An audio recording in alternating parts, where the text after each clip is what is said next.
SpaceX and NASA are holding all future operations until they know exactly what happened during yesterday's accident when the Falcon 9 fell while sending astronauts to the International Space Station. The capsule aborted and all 4 astronauts are perfectly fine. Thankfully we have Blue Origin and their new Aldrin capsule that will continue to send astronauts to and from the ISS. We are very fortunate to have 2 different national providers that have the capability to cover for each other when needed. We would be in a very difficult position if it wasn't like this.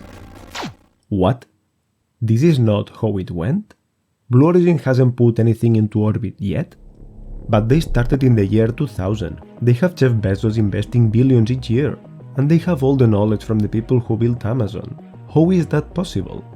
They have more than 10,000 employees. And they have won contracts from NASA valued in billions of dollars. You must be wrong. There is no way they don't have any orbital rocket, or crewed capsule, or satellite constellation. What have they been doing during all these years? Even dead companies like Astra or Virgin Orbit have successfully sent satellites into space. How is it possible that one of the biggest rocket companies, with some of the best engineers, and with one of the most successful owners, is not able to do anything relevant? Why is Blue Origin so slow? Did the Grady team crash the Velociter, or is that they completely forgot what their mission was? Or could it be something else? It is no secret that Blue Origin has been under-delivering for the past decade. Not even the most loyal fans can argue this. And if you consider the whole history of the company, the many billions of investment they have received, and the continuous support from one of the richest person on Earth, no one can consider Blue Origin anything else than a failure, at least for now. Maybe they start working as they should and they prove me wrong in the future. Maybe the New Glenn finally launches in 2024 and it's a complete success. Maybe they have the lunar module ready even before SpaceX and they save the Artemis missions. Or maybe they manage to launch the Kuiper constellation and together with Amazon they can dethrone Starlink as the best satellite internet provider. Maybe. But we are not here to talk about the future. We are here to see how one of the best businessmen on the planet, with almost more money than anyone else, and with a workforce of the best engineers in the sector, was only able to produce a 5-minute ride to the edge of space and an engine that still hasn't flown in more than 20 years.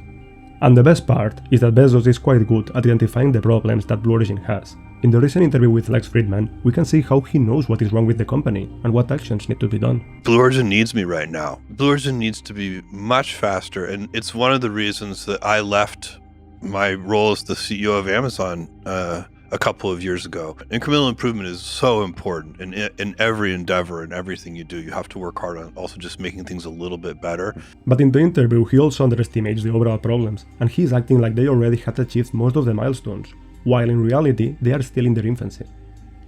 Getting into orbit is a solved problem. We solved it back in, the 50s and 60s. You're making it sound easy. The only interesting problem is dramatically reducing the cost of access to orbit. The real thing that's the bigger challenge is making sure that our factory is efficiently manufacturing at rate. We are going to become the world's most decisive company across any industry.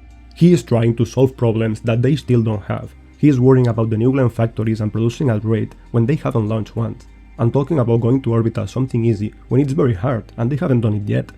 He wants to build the most decisive company in the world while doing nothing special or decisive. And that's only one part of the problem, the delusion of thinking that they are important when in reality there are many companies with less resources ahead of them. But being over-optimistic alone doesn't kill you. There are other problems that need to be fixed and Bezos knows most of them and also knows how to build a great company. He did it with Amazon. So, how is it possible that they haven't sent anything into orbit yet? And most importantly, why are there still people believing in them after these years? And not only random guys on the internet, the US Congress gave them $3 billion to build and launch a lunar lander. Think about it. A company that was founded 24 years ago, that the only rocket that they have produced is the New Shepard, that goes to 100 kilometers and has launched around 20 times. A company that hasn't produced a single satellite or anything that has gone into orbit. This company will have to design, build, launch and operate a lunar lander that should be ready by the end of the decade. And not only that, they need to have the next rocket, the New Glenn, ready for this. A rocket that uses a new engine that has never flown, and a rocket that needs to land its first stage on a barge in the Atlantic. And they need to do all of that after not doing a single important thing in 20 years. I'm not saying it is impossible, but I wouldn't bet a single cent on it. Just to put things into perspective, in the same time and with more or less the same money, SpaceX developed and launched the Falcon 1, the Falcon 9, the Cargo Dragon and the Crew Dragon capsule, and the spectacular Falcon Heavy. while also building the biggest satellite constellation in history and launching cargo and astronauts to the ISS. They have also destroyed any previous record, launching almost 100 times in 2023 alone. They are the only ones recovering the first stages of orbital rockets, and they are developing the first fully reusable rocket that also happens to be the biggest and most powerful rocket of all time. Okay, this comparison is not fair, as SpaceX are the very best, and nobody would come out looking good when compared to them, but you can compare Blue Origin to less successful companies, like ULA or Rocket Lab, and they still lose by a good margin. So why? How is it possible? Such a waste of resources is only typical of politicians, as they cheat by spending other people's money, but no one who raises their own cash does it as poorly as Jeff has been doing with Blue Origin. And as we saw with Lex, he is quite aware of many of the problems that Blue Origin has, and also has a good idea about the solutions that would be needed to solve them. Why is he not applying them? The only logical answer to this question is that he doesn't want to do it. It may sound silly or strange, but if someone has the money, the people and the knowledge to do something and doesn't do it, it's because he doesn't want to. He may say it a lot, but saying and doing are different things. And he can repeat as many times as possible his aspirations to build oil cylinders in space and have billions of people living on them, but he's not doing it. And it is not because he doesn't know how, it's because he doesn't take it seriously, and deep down he knows it would take a lot of effort and energy that he's not willing to invest. Jeff approaches this problem without any sense of urgency. He sees these as the initial steps in a series of events that will eventually lead to trillions of people populating the solar system, yet he feels no rush to act on it. He uses the big final picture as an excuse to take it slow, and dismisses those who are hurrying to achieve that future. He's like the student that has a month until the next exam, and knows that starting studying today or tomorrow is not a big difference, but with that mentality, you won't start until it is already too late. In his mind, Blue Origin is just the foundation of something much bigger, so there is no need to stay up until 3 AM if you are thinking in decades or centuries. That's the biggest flaw of Blue Origin. They have even in their motto, step by step ferociously, but they kinda forgot about the second part. Just compare it with the urgency that Elon has, and then compare it with the results that SpaceX delivers. And moreover, Jeff is basically wrong when he says that he is only building the infrastructure. He's also sending satellites into orbit with the Amazon Kuiper project, so it is not only about building the means to do something, he's also building the applications. Then, why is he not rushing? Why is he not more involved? By the time he accomplishes anything, the rest will have already done that several times. There will be no market to compete for. He left Amazon to be fully involved in Blue Origin, but this has changed nothing.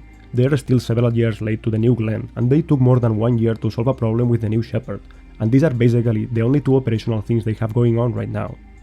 How are you spending billions each year, and how are you using more than 10,000 very good employees without accomplishing anything? It will be very difficult to do it worse. Space is one of those problems that cannot be solved by throwing money into it. You need to get your hands dirty, and to go through all problems one by one, because it takes only one bad thing to blow up a rocket. He has all the money in the world, the best people and the best factories, but he won't get it done unless he really makes an effort, or if he steps aside and lets someone else with more energy do the work. That might be the only solution for Blue Origin. They cannot burn billions each year for much longer without accomplishing anything, and they won't be able to maintain the good engineers they have by buying them with more money. They will want bigger challenges, and they will go somewhere else to achieve them.